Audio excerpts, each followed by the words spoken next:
below 1,000 meters, the sun has never reached. It never will.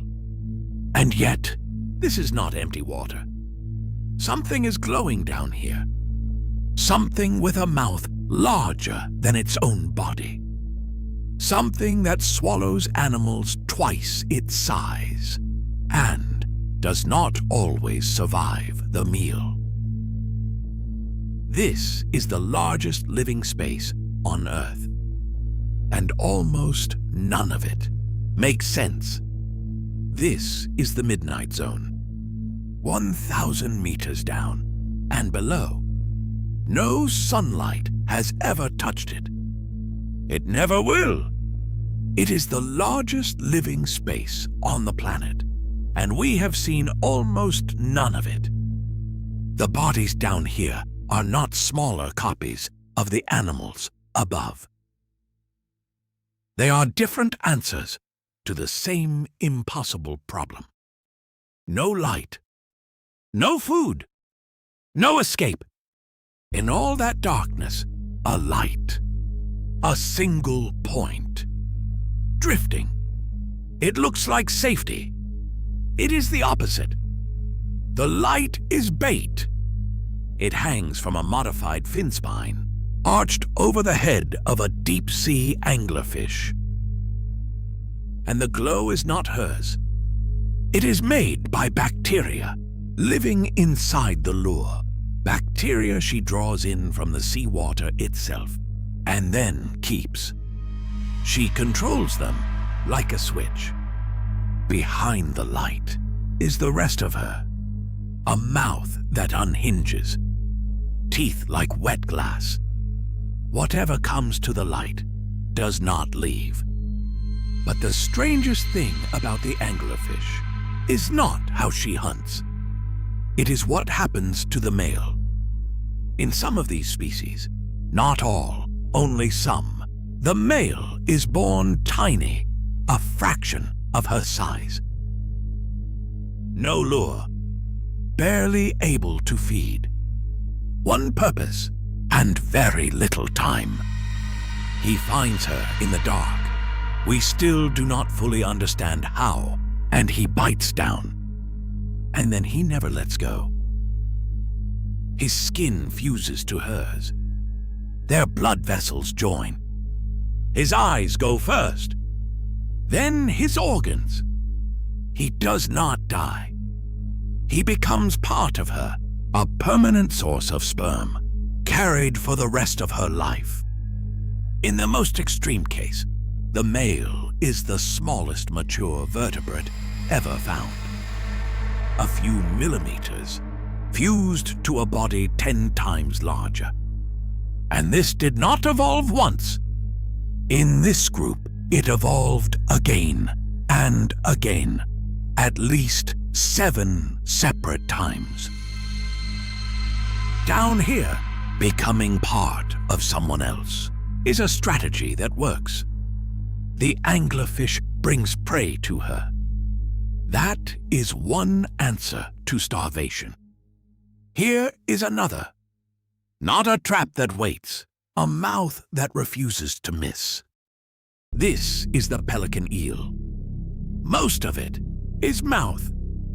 Its jaw is loosely hung, and the skin of its head is so elastic, it can open into a balloon far larger than the eel itself. It looks built to swallow monsters. It is not. Look inside that enormous mouth, and the teeth are tiny. What it actually eats is mostly small, shrimp, little drifting things. Whatever comes close. The huge mouth is not for big prey. It is for missing nothing, where a meal might pass once and never again. In 2018, a research vessel northwest of Hawaii filmed one alive doing exactly this, inflating its head into a sphere, then slowly folding it away. Almost no one has ever seen it. Behind the mouth, there is barely an animal, a thin ribbon, and a long whip of a tail, tipped with an organ that glows pink and sometimes flashes red. A second lure at the far end of a creature that is mostly jaw. A meal here is so rare, the whole body bends around the chance of one. Sometimes it becomes a net, sometimes a cage of teeth. This is a fangtooth. For its size, it has the largest teeth of any animal in the ocean. The lower fangs are so long, the fish cannot close its own mouth around them. Evolution's answer was not smaller teeth. It was 2 sockets, one on each side of the brain, for the fangs to slide into. When the jaw shuts, it carries its own weapons through its own skull.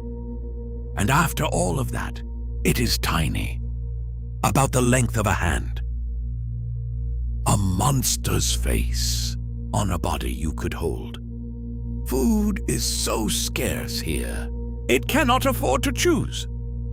Whatever it meets in the dark, those teeth are built to hold it, because there may not be another chance for a very long time. It is not the hunter you would fear. It is the hunter that cannot afford to fail. Teeth are one way to survive down here. But every hunter is also hunted. And in water this dark, the most valuable thing a body can do is not strike, it is to see without being seen. This is the telescope octopus. Almost the entire animal is transparent. In open water, with nowhere to hide, being seen is being eaten. So it solved that by becoming difficult to see at all. And then there are the eyes. No other octopus has eyes like this, tubular and pointing straight up.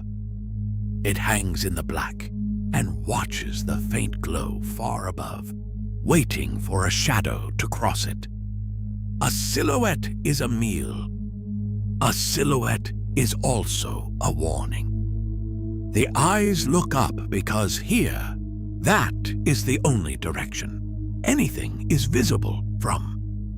We know almost nothing about how it lives. In more than 20 years of deep water filming, one team has met it, essentially once. We have physically seen less than 1,000th of 1% of the deep sea floor. An animal like this can live its entire life a few hundred meters from us and never be seen by anyone. Ever. Some bodies here survive by being unseen. Others survive by taking a risk so extreme it can undo the animal that takes it. This is the last of them. The black swallower is small, about the length of your hand. Its stomach is not. It can unhinge its jaws and stretch that stomach around a fish, twice its own length, and many times its weight. Where prey is almost never found, it does not take a portion. It takes all of it. But sometimes the meal is too large. It cannot be digested fast enough. It begins to rot inside the swallower, and the gas of its own decay swells the stomach like a balloon until the hunter is dragged upward, out of its world, toward a surface it was never built to reach. This is how we find most of them, floating, dead, undone by their own appetite. Every animal here is a different answer to darkness and hunger and weight. And the weight is still increasing. Below 4,000 meters, the water turns colder still. The animals grow fewer,